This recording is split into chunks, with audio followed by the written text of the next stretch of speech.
He's my baby, and I just want him to come home. Carmen Bolden Day hasn't spoken to her son Jelani Day since last Monday. Jelani doesn't go like days without talking to me. Jelani would call me 2 and 3 and 4, 5 times just to say nothing. The Illinois State University graduate student was last seen on August 24th. His mother says he was furthering his education, pursuing a degree in speech pathology. He was excited about completing this because he wanted to go on and further his career.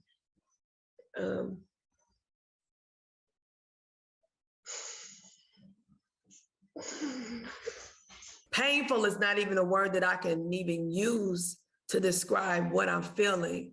I just want to hear Jelani's voice. Her son, ISU graduate student Jelani Day, disappeared on August 24th. Now, Bloomington police are asking the public for descriptive tips. What we want is any factual tip, even as simple as, hey, we saw him walking, I don't know, last month on the quad or something. Jelani's mother also asking people to check their cameras. If you know that you were pointing, your camera is pointing toward a highway or a road, if you can review your camera to see if you see that 2010 white Chrysler 300 with the black top. Recently, Peru police found clothes matching Jelani's about a mile away from where a body was found in the area in the Illinois River earlier this month. Right now, we're still awaiting the identification of those remains. In the meantime, Carmen Bolden says she's been in contact with Bloomington Police Department. She says she wants the FBI and other resources called in to help in the search of her son. I would want Jelani to be getting the same coverage, the same attention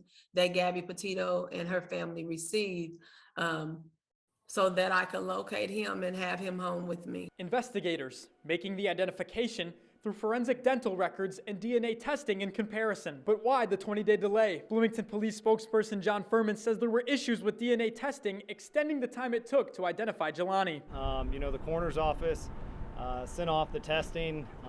I can't really get into a lot of why the identification wasn't made or things like that. Furman could not confirm at this time if they're investigating a homicide or foul play. We don't want to put the cart before the horse kind of thing. It's still an investigation. Throughout the investigation, it could turn into that. It could already be that. My son fought until the end.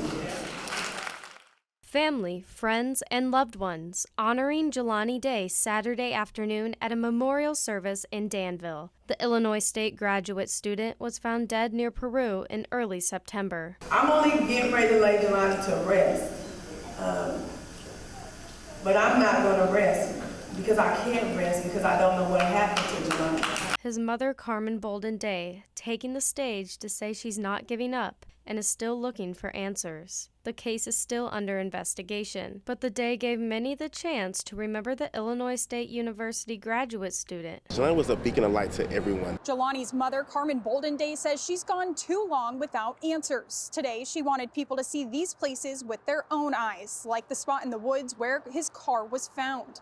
Before the caravan and march started, Day's mother and others say they don't believe Jelani did this to himself. We want answers. Somebody say justice for Jelani. Justice that many people say still has yet to be served. Police found 25-year-old Illinois State University grad student Jelani Day's body in the Illinois River last month. To this day, his campus, his family, and civil rights leaders still have burning questions surrounding his death. We know that's a tape of him sitting on the campus. Right. You go in the restaurant, the tape shop. We found out 2 weeks later, face out in the river. Reverend Jesse Jackson spoke with ISU's Black Student Union Monday night. He says not only does he believe Day was murdered, but he believes Day's suspected killer is still out and about, wandering free. Whoever killed him, let the record show it.